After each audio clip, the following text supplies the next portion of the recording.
Bonjour à tous, il est 8h10, c'est la matinale sur RCF et c'est l'heure du grand invité. Ce mardi matin, nous recevons un grand commis de l'État, un élu de la République, un parlementaire normand, enraciné dans le bocage et dans la Manche, un homme de droite, proche de Jacques Chirac et membre du parti Les Républicains. Philippe Bas, bonjour. Bonjour. Vous êtes sénateur, président de la commission des lois, vous avez été pendant de longues années secrétaire général de l'Élysée et ministre de Jacques Chirac, vous êtes aussi conseiller départemental. En 2018, le grand public vous a découvert car c'est vous qui avez présidé la commission d'enquête du Sénat sur l'affaire Benalla. Aujourd'hui, vous publiez chez Odile Jacob Les chemins de la République, des pages dans lesquelles on vous découvre inquiet pour notre République et effaré par la tournure prise peut-être par la présidence d'Emmanuel Macron. Avant de creuser avec vous cette question de la fragilité de nos institutions, je voudrais que nous nous arrêtions un moment sur la situation sociale de notre pays. Nous sommes ce mardi au 6e jour d'une mobilisation très forte contre la réforme des retraites. Un mouvement social très suivi, plutôt bien soutenu par les Français. Alors je voulais savoir quel regard vous portez sur cette mobilisation. Ce qui m'inquiète au fond, c'est surtout de savoir si cette réforme en vaut la peine. Parce que pour moi, le problème pour tous les Français, c'est d'être sûr d'avoir une bonne retraite. Pardon de cette platitude, j'ai un peu l'impression d'enfoncer une porte ouverte, mais c'est bien ça qui nous préoccupe. Nous voulons profiter de ce temps de liberté en ayant les revenus nécessaires. Or, il y a de moins en moins d'actifs par rapport au nombre de retraités et une vie à la retraite qui dure, heureusement, de plus en plus longtemps. Et quand on pose le problème dans ces termes, on s'aperçoit que la seule question qui vaille, c'est celle de savoir comment on va faire pour payer. Et comme on ne veut pas prendre plus sur le revenu des actifs en augmentant les cotisations, et comme on ne veut pas non plus baisser les retraites, même si elles subissent, il faut bien le reconnaître, une érosion, parce qu'elles ne sont pas indexées sur le coût de la vie, comme il faut en tout cas, il n'y a qu'une seule solution qui soit la moins douloureuse possible et qui corresponde d'ailleurs à la santé des sexagénaires, c'est de travailler un peu plus longtemps. Et je crois que c'est la seule solution pour vous. Si les gens descendent dans la rue parce qu'ils ne veulent pas travailler plus longtemps, ça se comprend. Mais descendre dans la rue pour une réforme, pour faire un beau jardin à la française, une réforme qu'on appelle systémique, et qui non seulement n'apporte rien pour vous garantir un bon niveau de retraite demain, mais qui en plus va coûter de l'argent, parce que tous les mécontents, pour traiter leur mécontentement, et puis on va dépenser de l'argent public avec les déficits qu'on a aujourd'hui. Alors je me dis, mais je ne comprends pas ce qui arrive à notre pays, de se trouver dans une situation pareille, alors que c'est un peu pour rien. Et donc ça m'attriste de voir cette situation, de voir que le pays est bloqué, qu'un certain nombre de commerces ne sont pas correctement approvisionnés ou ne trouvent pas de clients, et que surtout les Français se bousculent sur les quais de gare désespérément vides pour essayer d'aller travailler avec des embouteillages monstrueux. Et je me dis, tout ça pour ça. C'est un péché d'orgueil, cette réforme ?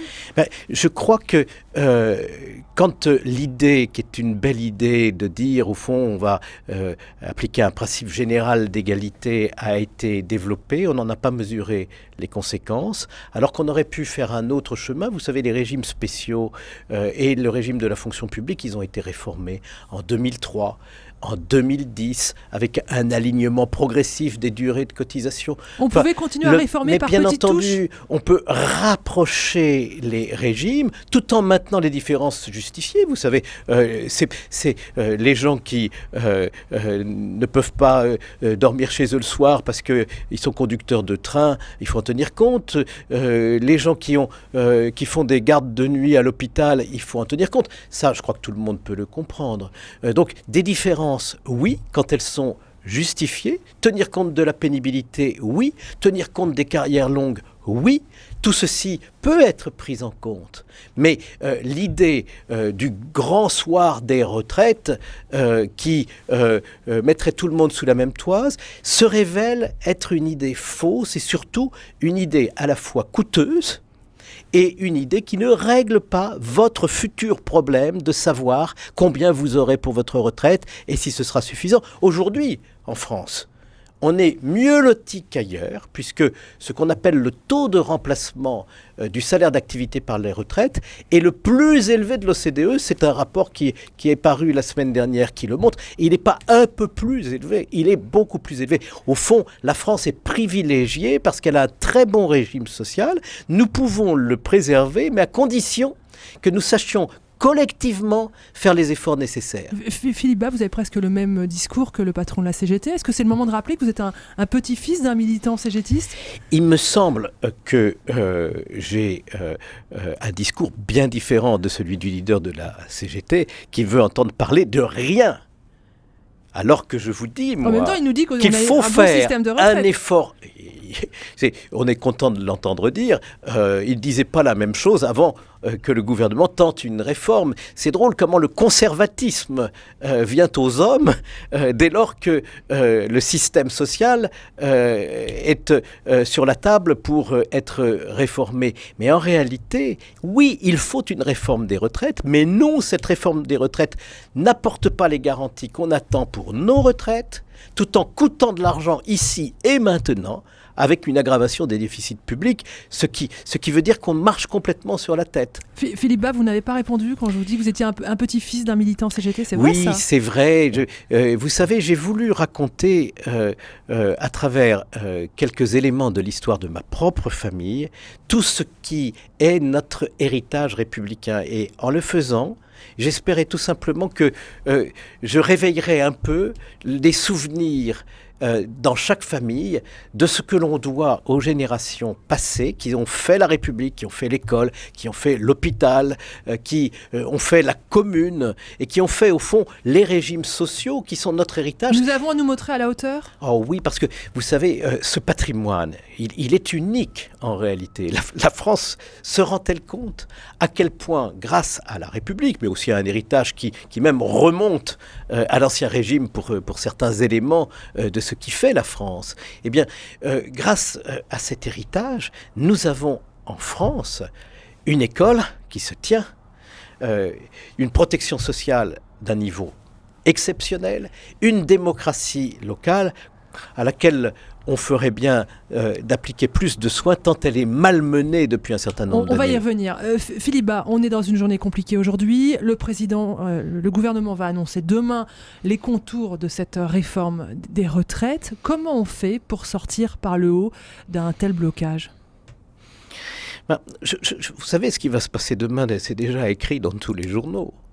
Le Premier ministre devrait annoncer un certain nombre de mesures pour atténuer l'inquiétude d'un certain nombre de professions, pour ne pas parler de corporations, qui vont entraîner une dépense supplémentaire et maintenir l'idée du président de la République d'une réforme dite systémique. Je trouve que le terme est un peu prétentieux, mais allons-y pour systémique, c'est-à-dire un grand jardin à la française qu'il espère harmonieux.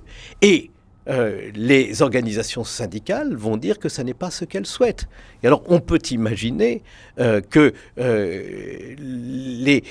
un certain nombre de professions étant en quelque sorte désintéressées de la réforme, le mouvement se tasse. Mais il ne s'arrêtera pas du jour au lendemain. Ça n'est pas possible, car au fond, les opposants à cette réforme continue à se mobiliser en disant, même si vous la reportez au calende grec, si cette réforme est mauvaise, nous n'en voulons pas non plus pour nos enfants. Voilà ce que j'entends dire. Et du coup, je crois que le gouvernement actuel s'est mis dans une forme d'impasse, et tout ceci sans garantir le bon niveau de nos retraites pour l'avenir, car il faut toujours revenir à l'essentiel. Et l'essentiel, c'est ça. Comment fait-on pour que, à cet âge de liberté qu'est la retraite, les revenus soient préservés? Et il n'y a pas 36 moyens de le faire. Il faut mettre ça sur la table. La mobilisation est importante, mais on a quand même le sentiment que les inquiétudes, les peurs, les colères, elles dépassent largement le cadre de cette simple réforme des retraites, que c'est beaucoup plus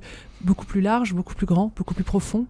C'est difficile de sonder les reins et les cœurs et de dire comment individuellement les gens se mobilisent dans un mouvement collectif.